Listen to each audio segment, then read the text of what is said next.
श्री सद्गुरु महाराज की जय। श्री सद्गुरु महाराज की जय। श्री सद्गुरु महाराज की जय। सत्संग सुधा वचनामृत द्वितीय भाग। संत सद्गुरु महर्षि मेही परमहंस जी महाराज का प्रवचन। मेरे गुरुजी ने कहा था, बंदा गुरुपद कंज कृपा सिंधु नर रूप हरि महामोह तम पुंज जासु बचन रवि कर निकर। हम लोगों को चाहिए कि गुरु महाराज के उपदेशों को याद करें कि उनका क्या उपदेश था। मेरी जानकारी में जो कुछ है वही आप लोगों के समक्ष रखता हूँ। बाबा साहब का उपदेश मोक्ष प्राप्त करने के लिए था, इसलिए उपदेश करते थे कि सब मोक्ष को प्राप्त हो जाएं। मोक्ष किसे कहते हैं? शरीर और संसार से छूटने को मोक्ष कहते हैं। इस मोक्ष को प्राप्त करने के लिए ईश्वर की भक्ति का ही परम अवलंब है। ईश्वर भक्ति में केवल मोटी भक्ति ही नहीं है, बल्कि उस भक्ति के लिए अत्यंत सूक्ष्म तथा अत्यंत सरल साधन बाबा साहब ने बतलाया था। उन्होंने ही इस सूक्ष्म साधन मार्ग को निकाला था, ऐसी बात नहीं। वे तो कहते थे कि सब संतों का निकाला हुआ यह साधन है। वह बारीक साधन क्या था? केवल दो ही है, एक तो दृष्टि साधन तथा दूसरा शब्द साधन। इनके पहले जप तथा मोटा ध्यान भी बतलाते थे, जो संतों की वाणियों में मिलता है। यही समास रूप में मैं जो जानता था वह आप लोगों से कहा। ईश्वर भक्ति का आधार तथा उसकी प्राप्ति के लिए उसके स्वरूप को जानना परमावश्यक है, क्योंकि स्वरूप ज्ञान से विहीन रहकर अपने को किस ओर लगाया जाए तथा उसकी भक्ति भी कैसे की जाए, अर्थात स्वरूप ज्ञान से विहीन रहकर उसकी भक्ति करनी भी असंभव ही है। इसलिए उसके स्वरूप को अवश्य जानना चाहिए। स्वरूप ज्ञान के लिए ऋषियों, वेदों तथा संतों की वाणियों से यह जानने में आता है कि ईश्वर इंद्रियातीत है। इंद्रियों से उसको प्राप्त करने की चेष्टा करना खेल भर है। उस स्वरूप का मन से मनन नहीं कर सकते, मन उसे छू नहीं सकता। जो देश काल से घिरा हुआ है, मर्यादित है, ऐसी वस्तु ईश्वर नहीं हो सकती। इस स्थान से उस स्थान तक तथा इस समय से उस समय तक ऐसी जो वस्तु है वह ईश्वर नहीं। तब प्रश्न होगा कि वह इंद्रिय गम्य नहीं है तो किस प्रकार जाना जा सकता है? तो कहेंगे कि आत्मगम्य है, आत्मा से ही जान सकते हैं। एक इंद्रिय से एक ही विषय का ज्ञान होता है, दूसरे का नहीं। जैसे आँख से केवल रूप विषय का ज्ञान होता है, शब्द का नहीं, तथा कान से केवल शब्द का ज्ञान होता है, स्पर्श का नहीं।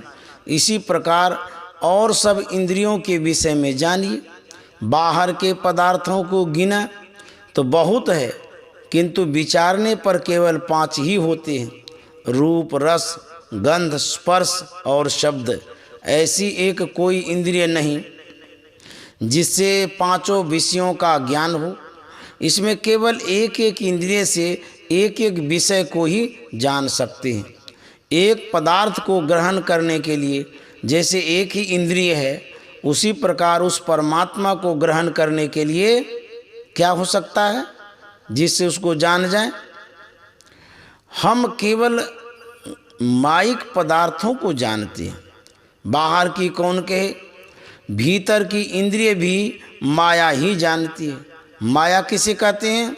जो एक तरह नहीं रहे, जो परिवर्तनशील है, मायातीत पदार्थ कुछ है, बुद्धि से इसे सोच सकती है, बुद्धि इसे सोच सकती है किंतु पहचान नहीं सकती।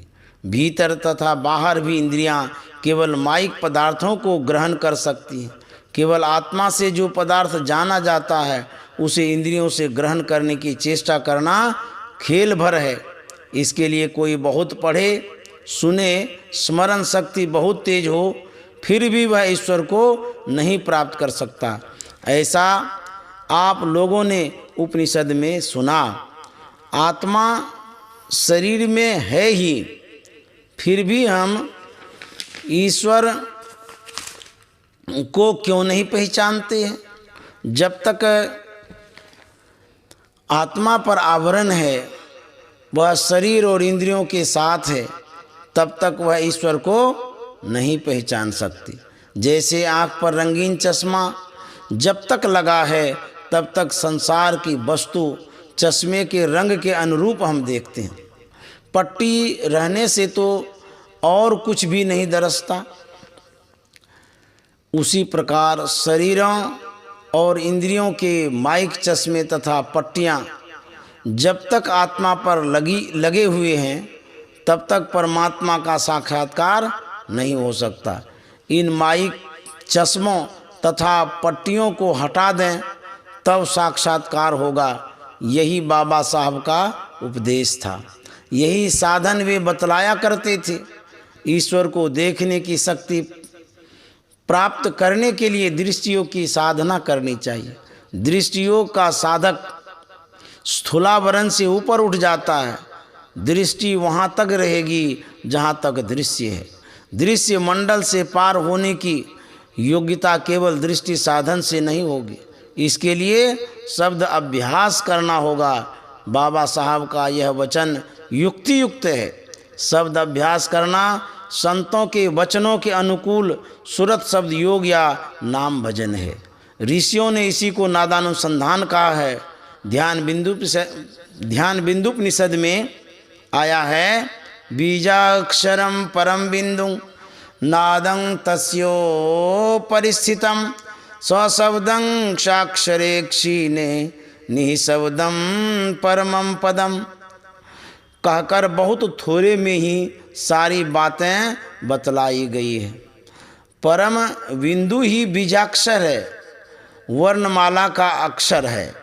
उसके ऊपर नाद है। नाद जब अक्षर ब्रह्म में लय हो जाता है तो निःशब्द परम पद है। उपनिषद कहती है कि अक्षर का बीज जो परम बिंदु है उसका पता लगाओ, तब उसके ऊपर नाद मिलेगा। नाद जहाँ जाकर लय होगा वही निःशब्द परम पद है। उसी को अनाम पद तथा शब्दातीत भी कहते हैं। अनाम सब संतों की वाणी में आया है। इस अनाम से परे कुछ और का होना मानना केवल अंधविश्वास भर ही होगा, परंतु विचार में नहीं अटेगा।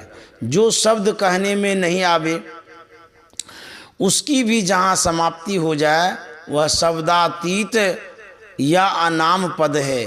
तुलसी साहब की वाणी में, तुलसी तोल बोलय बोल बानी, जहाँ यह भी समाप्त हो जाए तब और कुछ है कहना व्यर्थ है। लोग देखते हैं कि वे जहाँ तक संसार में जाते हैं उन्हें शब्दहीन स्थान कहीं नहीं मिलता। जहाँ सृष्टि होगी वहाँ शब्द होगा, जहाँ शब्द लय होता है वहाँ सृष्टि का अंत होता है।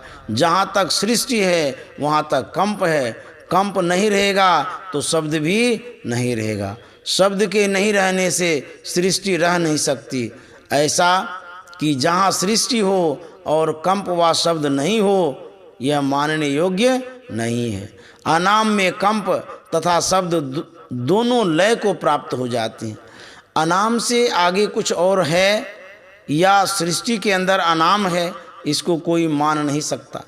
वही अनाम पद सबसे ऊंचा है। इसी पद तक पहुँच हो, यही बाबा साहब का उपदेश था। हम लोगों को जैसा साधन मिला है, हमको पूर्ण विश्वास है कि इस साधन द्वारा भक्ति करके अवश्य मोक्ष प्राप्त होगा। मोटे में भक्ति की क्रिया तो बहुत कम है, किंतु अंतर साधन में सूक्ष्म क्रियाएं बहुत हैं। भक्ति का केवल यही अर्थ नहीं है कि किसी सेव्य का पैर दबावे, भोजन करावे, स्नान करावे, धोती पहनावे और बाह्य पूजा पाठ इत्यादि करता रहे। भक्ति तो उसे कहते हैं जिसमें स्थूल सूक्ष्म सब तरह की भक्ति करके उस परमात्मा को प्राप्त कर लें।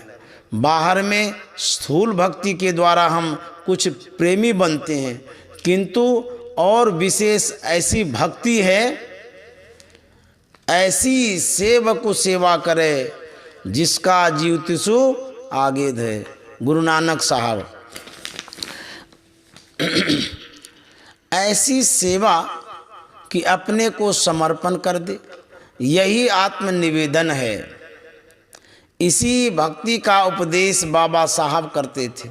इसका साधन दृष्टि योग और शब्द योग द्वारा होता है, किंतु इन दोनों साधनों में वही सफलता प्राप्त कर सकता है जो इस साधन का पूर्ववर्ती साधन सत्संग, साधु की सेवा, जप तथा स्थूल ध्यान भी करता हो। नाद का पता बिंदु प्राप्त करने पर लगता है। बिंदु पीठम विनिर्विद्य नादलिंगमुपस्थितम, योग सिखोपनिषद।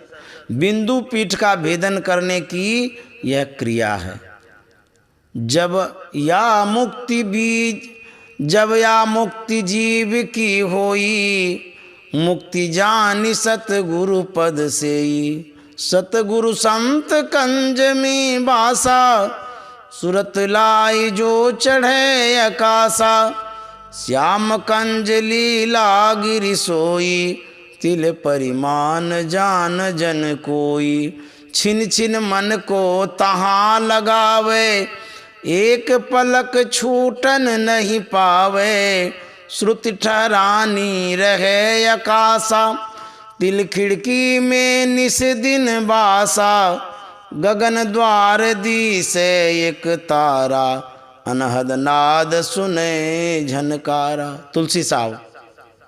इसी तरह बिंदु भेदन कर नाद प्राप्त करना है। हम लोगों को चाहिए कि गुरु महाराज के विचारों को बारंबार स्मरण करें तथा साधन करें। सत्संग इसलिए करते हैं कि बोध हो, बिना बोध के क्या करेंगे, कुछ पता नहीं चलता। कोई कहे कि बोध हो गया, अब सत्संग करके क्या करेंगे, तो उसे जानना चाहिए कि सत्संग साधन करने की प्रेरणा करता है।